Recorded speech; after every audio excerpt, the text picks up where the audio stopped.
Hindi presentation by Babita ma'am. Barrackpore senate public school में आप सभी का स्वागत है। आज हम सभी कक्षा 9 विषय हिंदी कविता खंड के दूसरे पाठ का अध्ययन करेंगे, जिसके शीर्षक है धीरे धीरे उत्तर क्षितिज से, और कवित्री हैं महादेवी वर्मा। आज हम सभी महादेवी वर्मा के जीवन से संक्षिप्त परिचित हो जाते हैं। जन्म और परिवार। महादेवी वर्मा का जन्म 26 मार्च 1907 को प्रातः 8 बजे फर्रुखाबाद, उत्तर प्रदेश, भारत में हुआ। उनके परिवार में लगभग 200 वर्षों या 7 पीढ़ियों के बाद पहली बार पुत्री का जन्म हुआ था। अतः बाबू बांके बिहारी जी हर्ष से झूम उठे और इन्हें घर की देवी महादेवी मानते हुए पुत्री का नाम महादेवी रखा। इनके पिता श्री गोविंद प्रसाद वर्मा भागलपुर के एक कॉलेज में प्राध्यापक थे। इनकी माता का नाम हेमरानी देवी था और वो बड़ी धर्मपरायण, कर्मनिष्ठ, भावुक व शाकाहारी महिला थीं। विवाह के समय अपने साथ सिंहासनासीन भगवान की मूर्ति भी लाई थी। वे प्रतिदिन कई घंटे पूजा पाठ तथा रामायण, गीता एवं विनय पत्रिका का पारायण करती थी और संगीत में भी उनकी अत्यधिक रुचि थी।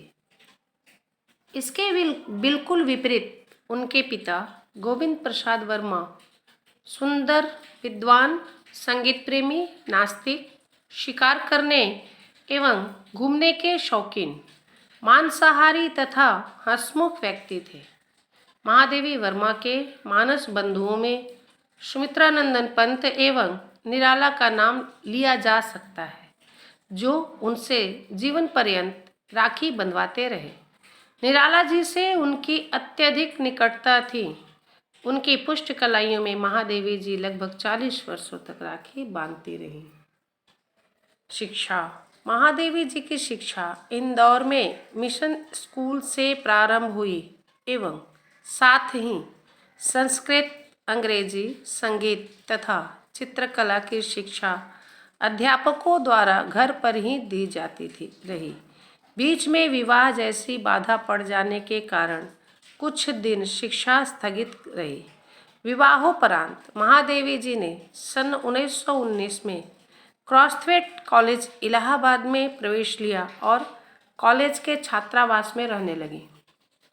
सन 1921 में महादेवी जी ने 8वीं कक्षा में प्रांत भर में प्रथम स्थान प्राप्त किया। यहीं पर उन्होंने अपने काव्य जीवन की शुरुआत की। वे 7 वर्ष की अवस्था से ही कविता लिखने लगी थी और 1925 तक, जब उन्होंने मैट्रिक की परीक्षा उत्तीर्ण की, वे एक सफल कवयित्री के रूप में प्रसिद्ध हो चुकी थी। विभिन्न पत्र पत्रिकाओं में इनकी कविताओं का प्रकाशन होने लगा था। कॉलेज में सुभद्रा कुमारी चौहान के साथ उनकी घनिष्ठ मित्रता हो गई।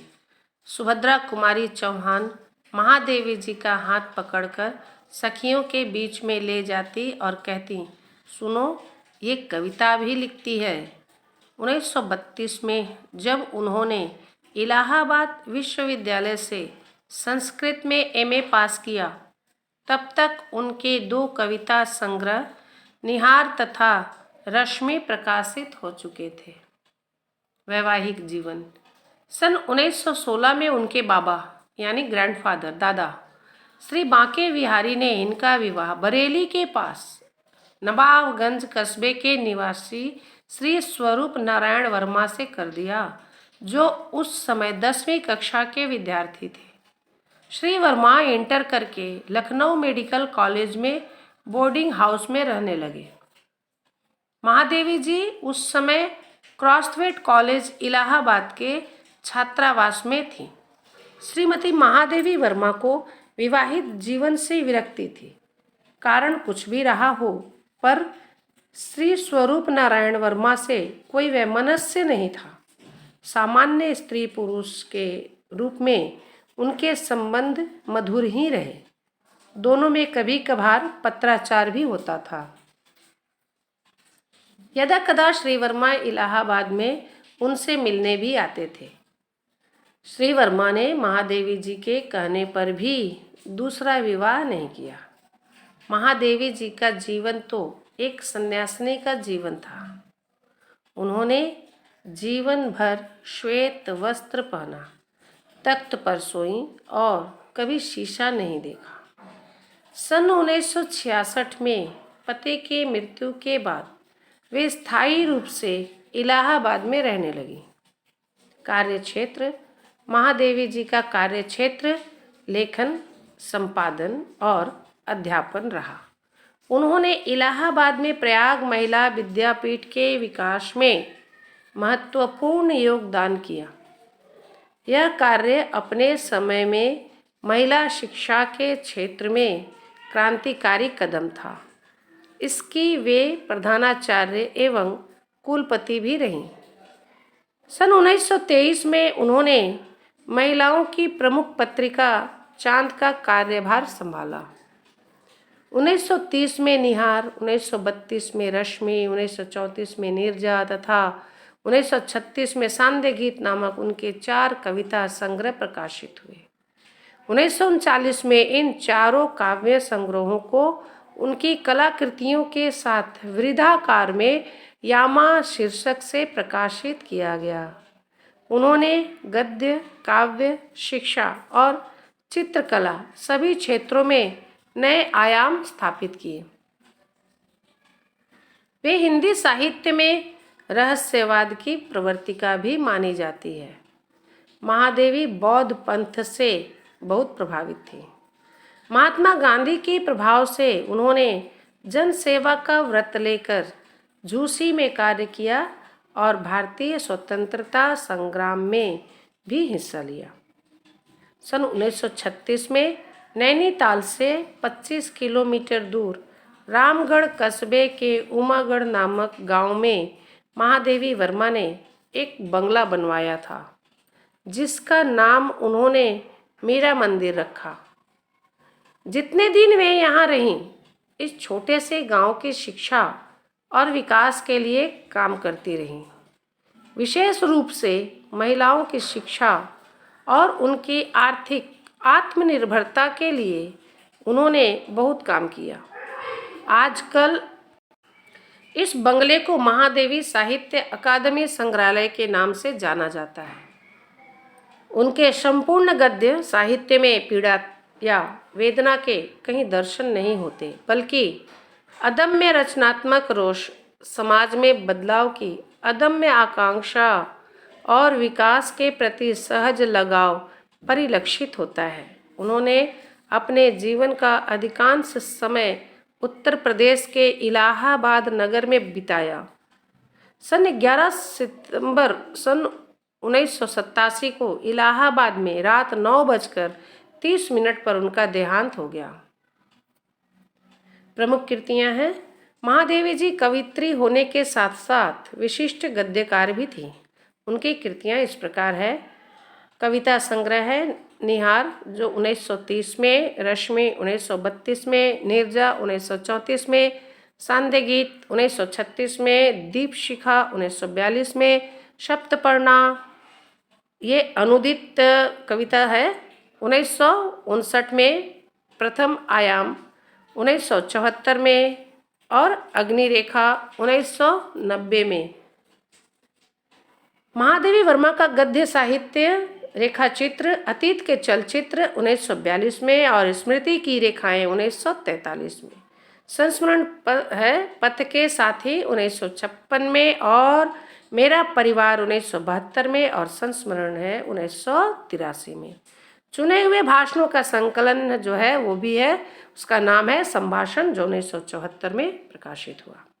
निबंध है श्रृंखला की कड़ियाँ 1942, विवेचनात्मक गद्य 1942, साहित्यकार की आस्था तथा अन्य निबंध 1962, संकल्पिता 1969, ललित निबंध है छंदा जो 1956, कहानियाँ गिल्लू। संस्मरण रेखाचित्र और निबंधों का संग्रह जो है वो इस प्रकार है। हिमालय 1963। अन्य निबंध में संकल्पिता तथा विविध संकलनों में स्मारिका, स्मृति चित्र, संभाषण, संचयन, दृष्टिबोध उल्लेखनीय है। वे अपने समय की लोकप्रिय पत्रिका चांद तथा साहित्यकार मासिक पत्रिका की भी संपादक रही। हिंदी के प्रचार प्रसार के लिए उन्होंने प्रयाग में साहित्यकार संसद और रंगवाणी नाट्य संस्था की भी स्थापना की। महादेवी वर्मा का बाल साहित्य। महादेवी वर्मा की बाल कविताओं के 2 संकलन छपे हैं। एक है ठाकुर जी भोले हैं और दूसरा है आज खरीदेंगे हम ज्वाला। समालोचना। आधुनिक गीत काव्य में महादेवी जी का स्थान सर्वोपरि है। उनकी कविता में प्रेम की पीर और भावों की तीव्रता वर्तमान होने के कारण भाव, भाषा और संगीत की जैसी त्रिवेणी उनके गीतों में प्रवाहित होती है, वैसी अन्यत्र दुर्लभ है। महादेवी के गीतों की वेदना, प्रणयानुभूति, करुणा और रहस्यवाद काव्यानुरागियों को आकर्षित करते हैं। उनकी कविता की सामान्य मुद्रा और बुनावट का प्रतिनिधि रूप भी मानी जा सकती है। सत्य प्रकाश मिश्र छायावाद से संबंधित उनकी शास्त्र मीमांसा के विषय में कहते हैं कि महादेवी ने वैदुष्य युक्त तार्किकता और उदाहरणों के द्वारा छायावाद और रहस्यवाद के वस्तुशिल्प की पूर्ववर्ती काव्य से भिन्नता तथा विशिष्टता ही नहीं बताई, यह भी बताया कि वह किन अर्थों में मानवीय संवेदन के बदलाव और अभिव्यक्ति के नएपन का काव्य है। उन्होंने किसी पर भाव साम्य, भावपहरण आदि का आरोप नहीं लगाया, केवल छायावाद के स्वभाव, चरित्र, स्वरूप और विशिष्टता का वर्णन किया। प्रभाकर श्रोत्रिय जैसे मनीषी का मानना है कि जो लोग उन्हें पीड़ा और निराशा की कवित्री मानते हैं, वे यह नहीं जानते कि उस पीड़ा में कितनी आग है जो जीवन के सत्य को उजागर करती है। यह सच है कि महादेवी का काव्य संसार छायावाद की परिधि में आता है, पर उनके काव्य को उनके युग से एकदम असंपृक्त करके देखना उनके साथ अन्याय करना होगा। महादेवी एक सजग रचनाकार है। पुरस्कार व सम्मान। उन्हें प्रशासनिक, अर्ध प्रशासनिक और व्यक्तिगत सभी संस्थाओं से पुरस्कार व सम्मान मिले। 1943 में उन्हें मंगला प्रसाद पारितोषिक एवं भारत भारती पुरस्कार से सम्मानित किया गया। स्वाधीनता प्राप्ति के बाद 1952 में वे उत्तर प्रदेश विधान परिषद की सदस्य मनोनीत की गई। 1956 में भारत सरकार ने उनकी साहित्यिक सेवा के लिए पद्म भूषण की उपाधि दी। 1971 में साहित्य अकादमी की सदस्यता ग्रहण करने वाली वे पहली महिला थीं। 1988 में उन्हें मरणोपरांत भारत सरकार की पद्म विभूषण उपाधि से सम्मानित किया गया। सन 1969 में विक्रम विश्वविद्यालय, 1977 में कुमाऊं विश्वविद्यालय नैनीताल, 1980 में दिल्ली विश्वविद्यालय एवं 1984 में बनारस हिंदू विश्वविद्यालय वाराणसी से उन्हें डीलिट की उपाधि से सम्मानित किया। इससे पूर्व महादेवी वर्मा को नीरजा के लिए सन 1934 में सक्सेरिया पुरस्कार, 1942 में स्मृति की रेखाएं के लिए द्विवेदी पदक प्राप्त हुआ। यामा नामक काव्य संकलन के लिए उन्हें भारत का सर्वोच्च साहित्यिक सम्मान ज्ञानपीठ पुरस्कार प्राप्त हुआ। वे भारत की 50 सबसे यशस्वी महिलाओं में भी शामिल हैं। 1968 में सुप्रसिद्ध भारतीय फिल्मकार मृणाल सेन ने उनके संस्मरण वह चीनी भाई पर एक बांग्ला फिल्म का निर्माण किया था जिसका नाम था नील आकाशेर नीचे। सन 16 सितंबर 1991 को भारत सरकार के डाक तार विभाग ने जयशंकर प्रसाद के साथ उनके सम्मान में 2 रुपए का एक युगल टिकट भी जारी किया है। महादेवी वर्मा का योगदान। साहित्य में महादेवी वर्मा का आविर्भाव उस समय हुआ जब खड़ी बोली का आकार परिष्कृत हो रहा था। उन्होंने हिंदी कविता को ब्रज भाषा की कोमलता दी, छंदों के नए दौर को गीतों का भंडार दिया और भारतीय दर्शन को वेदना की हार्दिक स्वीकृति दी। छायावादी काव्य की स्मृति में उनका योगदान अत्यंत महत्वपूर्ण है। छायावादी काव्य को जहाँ प्रसाद ने प्रकृति तत्व दिया, निराला ने उसमें मुक्त छंद की अवतारणा की और पंत ने उसे सुकोमल कला प्रदान की, वहाँ छायावाद के कलेवर में प्राण प्रतिष्ठा करने का गौरव महादेवी जी को ही प्राप्त है। भावात्मकता एवं अनुभूति की गहनता उनके काव्य की सर्वाधिक प्रमुख विशेषता है। हृदय की सूक्ष्माति सूक्ष्म भाव हिलोरों का ऐसा सजीव और मूर्त अभिव्यंजन ही छायावादी कवियों में उन्हें महादेवी बनाता है। वे हिंदी बोलने वालों में अपने भाषणों के लिए सम्मान के साथ याद की जाती हैं। इस प्रकार उनका जीवन परिचय यहीं समाप्त होता है। फिर मिलते हैं हम लोग अगले वीडियो में। तब तक के लिए धन्यवाद।